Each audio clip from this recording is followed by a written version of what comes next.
আসসালামু আলাইকুম রাহমাতুল্লাহি ওয়া বারাকাতুহু।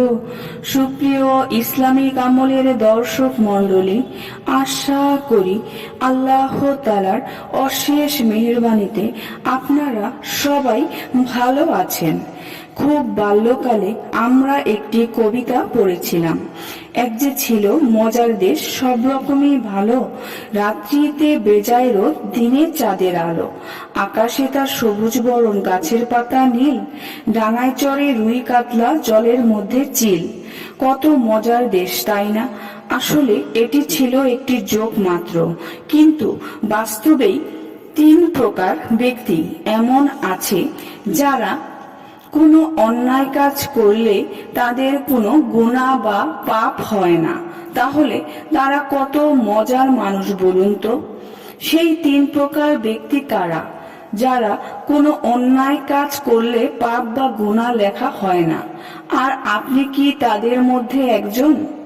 হযরত আয়েশা রাদিয়াল্লাহু তাআলা আনহা থেকে বর্ণিত, রাসূল সাল্লাল্লাহু আলাইহি ওয়াসাল্লাম বলেছেন, 3 প্রকার ব্যক্তির উপর থেকে কলম উঠিয়ে নেওয়া হয়েছে, অর্থাৎ তাদের দ্বারা যদি কোনো ভুল বা অন্যায় হয়ে যায় তাহলে তার জন্য তাদের কোনো পাপ লেখা হয় না।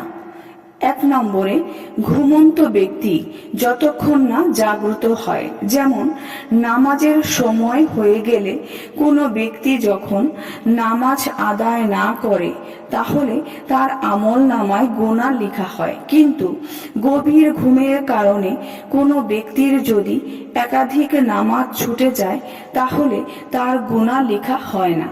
এখন প্রশ্ন হলো, ঘুমন্ত অবস্থায় যে নামাজ ছুটে যায় সে নামাজগুলো না পড়লে কি পাপ হবে না?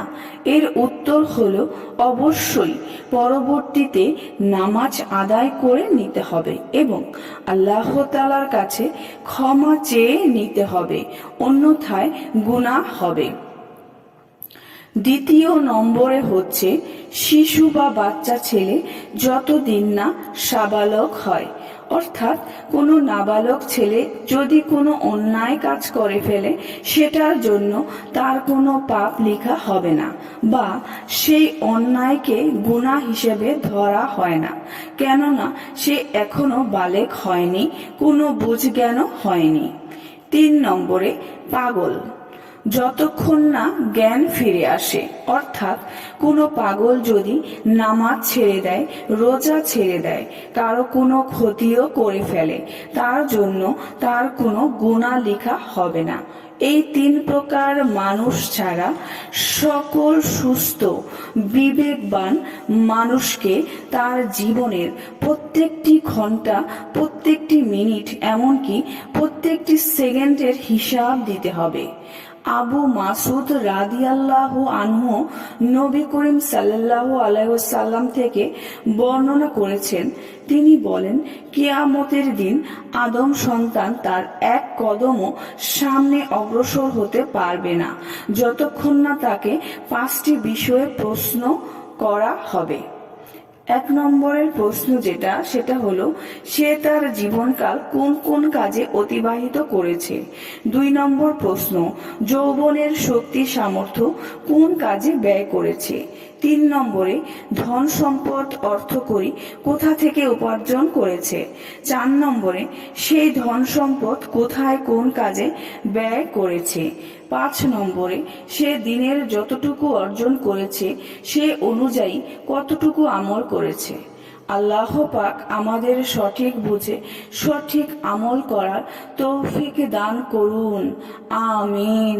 সুপ্রিয় সম্মানিত দর্শক শ্রোতা, আশা করি ভিডিওটি ভালো লেগেছে। ভিডিওটি যদি ভালো লেগে থাকে অবশ্যই আমাদের চ্যানেলটি সাবস্ক্রাইব করবেন, লাইক করবেন, কমেন্ট করবেন এবং বেশি বেশি শেয়ার করে দিবেন। সবাই ভালো থাকবেন।